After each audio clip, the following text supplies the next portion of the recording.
Versus ProLeague players, starting with Rain, one of the most consistent players in all of Pro League, of 15-7. His win rate versus ProLeague is 5-4, but taking 4 out of his 5 most recent matches, including that ProLeague versus ProLeague against Hero that landed SKT into the finals. Barely my favorite game, my favorite one set of Starcraft of all time. If you haven't seen it, go back and watch it. Super sick. That was one of the most unbelievable games to cast. I was so happy to be there with you guys, and you know, him coming out here again, him in a PvP, I feel the energy from this guy. He looks somber, just like everybody else getting in the booth, because they all know it's so important. They're all so nervous, but they still give it their all. And he is going to be as well. Absolutely, and I actually think he has to win today. He has to win this match for SKT. If he loses this match and leaves it up to Dark, things could go very wrong very, very quickly. Yeah. It's all up to Rain to change the momentum now. Now, Rain is an OSL champion, all right? This guy has won a championship at Starcraft 2. He's been to many finals, all right? And you know what Zest's nickname is in Korea? We even got to hear it earlier in that intro video. He is the Kingslayer. He's known for killing champions. He's known for killing consistent top-level players. He beat Sue. He's also himself a GSL champion. Everybody that goes Rain here. With his odds stacked against Zest, can he continue the KT roster streak? How nervous is Rain? He's not the type of guy to normally get nervous. He's very consistent, very calm. Yeah, I think he's going to be really ready for this match, honestly. They're down 0-2, but I don't think that's going to affect him. All right, guys, game number 3, Rain versus the Kingslayer Zest here at the SPL Grand Finals for 2014. Let's get into the game.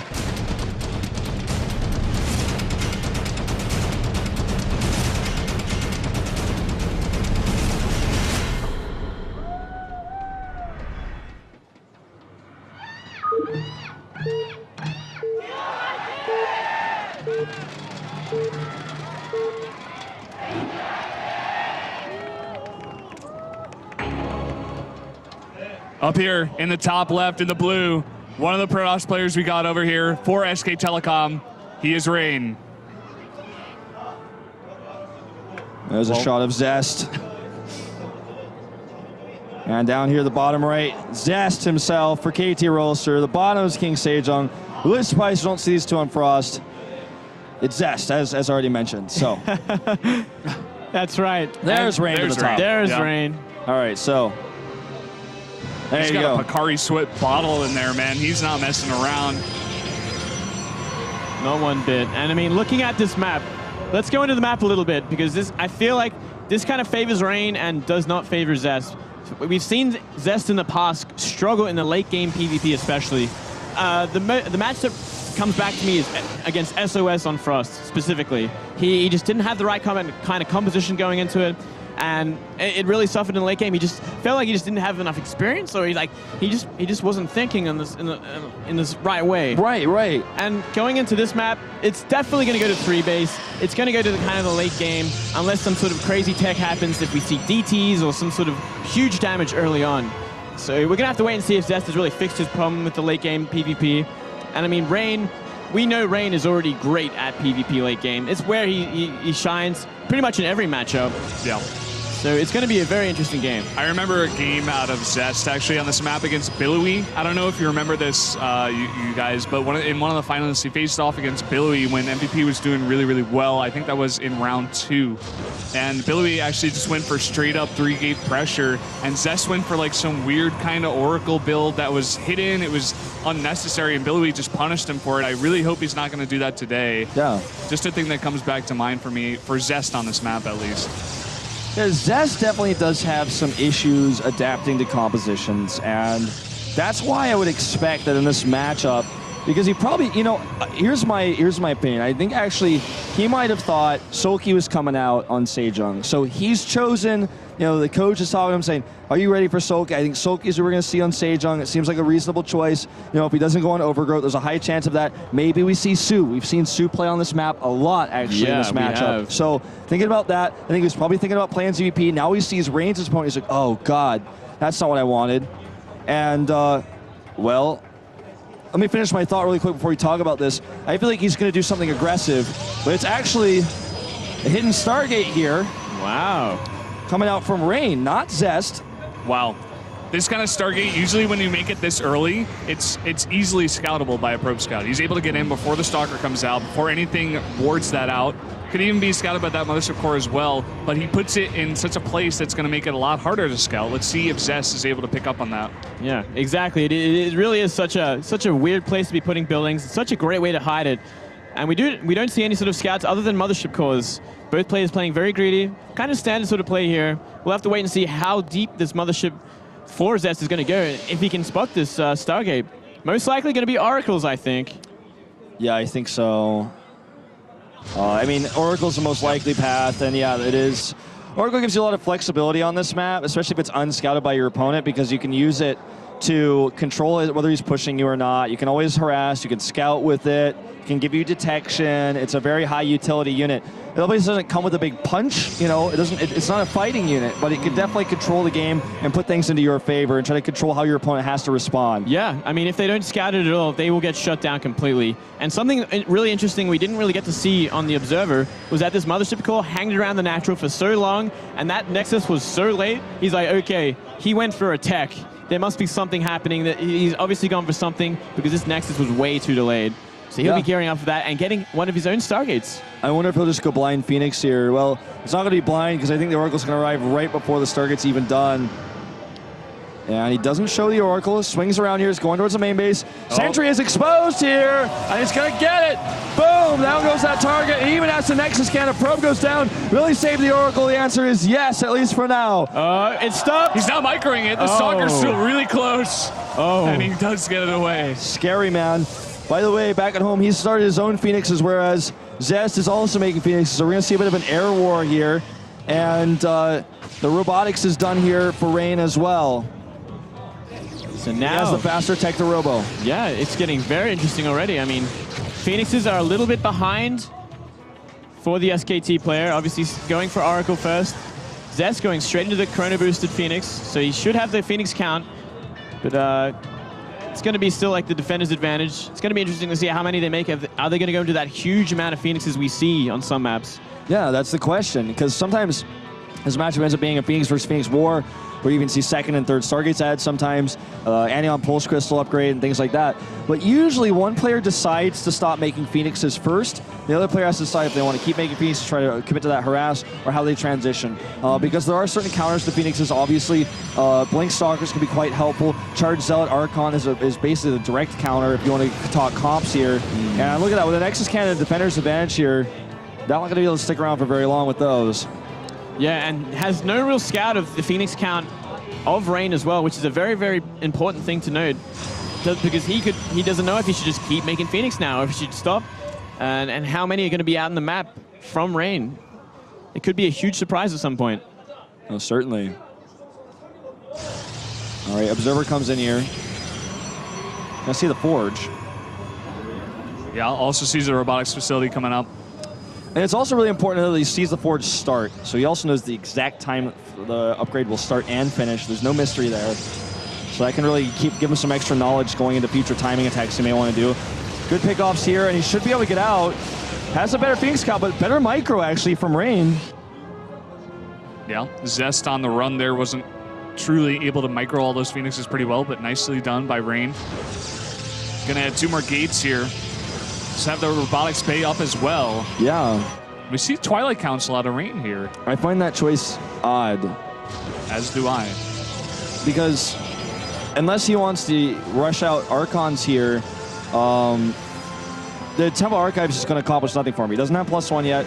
Blink is too late to be useful, and, you know... I guess it's going to have to be Charged Zealot. It's got to be Charged Zealot Archon. The DT is obviously not effective in this stage of the game, most likely. I mean, if he can hope he gets by, maybe. I just don't really think that's the plan here. It's too much of an investment for something that has such a high risk involved. Okay, so there's a Temple Archive, so it seems like we're going to see that Charged Zealot Archon, that counter comp I was talking about.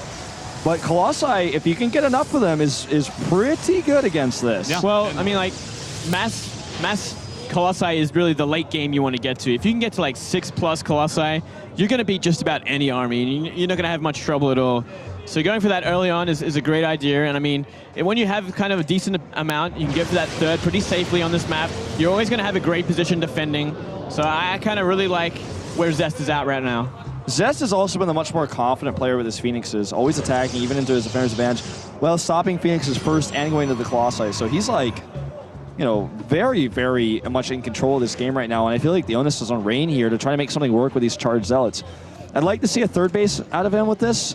He's actually even going into a Fleet Beacon. Okay, decides to cancel the Stargate, but does have the Fleet Beacon continuing for now. Interesting here. You think it's for Tempest? I think it's for more Phoenix. He's making Phoenix again.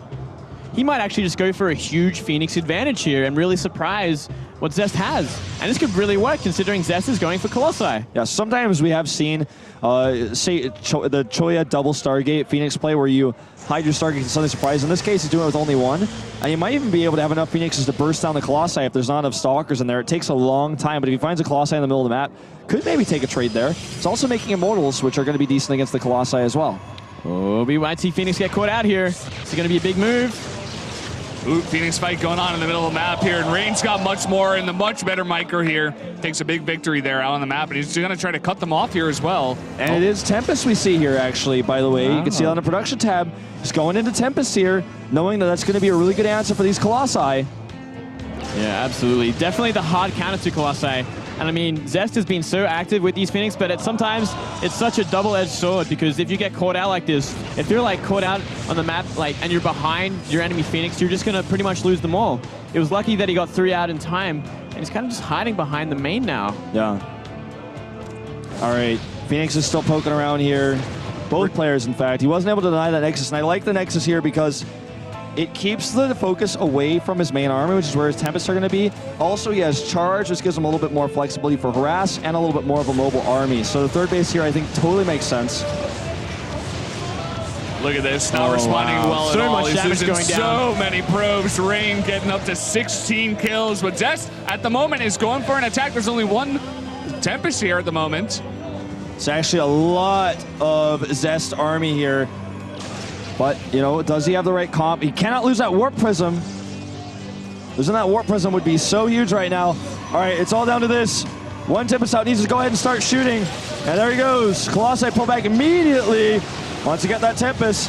Very careful control here. Another Tempest pops out from that Stargate at a perfect angle. First Colossus is down. Even the Phoenix is getting involved over here on that Colossus. And you know, it's actually a tough fight to call because a lot of those units of Rain are bunched up, not able to fight. But you know, Zest, he's going to have to back off here. He's lost way too much. The Colossi going down here. The composition just way too good here for Rain, it looks like. But another wave in, a warp in here of Zealots will be enough to push him back for now. But he warps in his own in the back. He doesn't have Charge. He doesn't have enough. And keep in mind, there's a third base here. Exactly. And I mean, the composition here is just completely hard counted by what Rain made. That one Tempest did so much work. Even that one Phoenix was focusing down the Warp Prism the whole time. And I mean, and the defender's advantage alone also helped greatly. And now we have this point where we got Charge Lot, Immortals, Tempest against Zealot, Stalker. This composition is perfect for this map too, in my opinion. Like, looking at this, just think about how much you can use that high ground area with the Tempest against an attack like this. Even against an attack at the third, you can just do so much.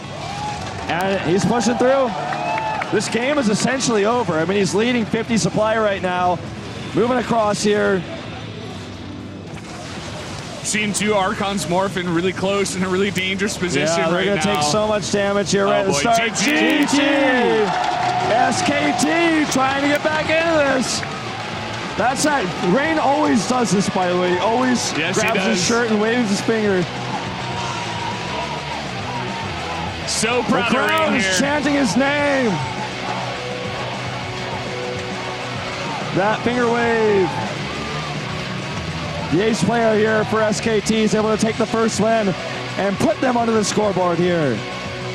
Yeah, it's such an important win as well. He had to take this win to really put the momentum back into SKT. They didn't want to leave it all on Action's shoulders. Sorry, Dark's shoulders. And I mean, it's so important to see this. And it was kind of expected. Rain, very experienced in this kind of map. great at PvP, and yeah, such an important win. Zest looking noticeably uncomfortable with that loss. Was hoping to continue that streak, get it to 3-0, but I feel like a lot of people felt that Rain was going to take that one. Definitely the better PvP player. We saw it there in that game. It was pretty obvious. Yeah. I gotta say, man, just looking at this, let's talk about Rain in general right now. I feel like he's really mastered Stargate play in this matchup. Knowing how to open the oracles. We've seen him do this on Frost, where he hides the Stargate. He uses board rate-oriented compositions to take fast thirds. He's actually really figured the matchup out in a way consistently that no one else really has in Korea right now, using Stargate play as a standard opening rather than kind of a harass-oriented, I don't want to say gimmicky, but it just hasn't really become a staple in the matchup just yet. So always viable, but he's making it work. He's cutting out the Blink Stalkers, going into Charge Archon, and making Colossi look like a silly choice, essentially. Yeah, absolutely right. It was really, really intelligent play, identifying that it would be Colossi, going straight into Tempest, as well as getting that Phoenix control for the air. I mean, everything kind of went perfectly for Rain. He knew exactly what Zest was planning, and he just crushed it.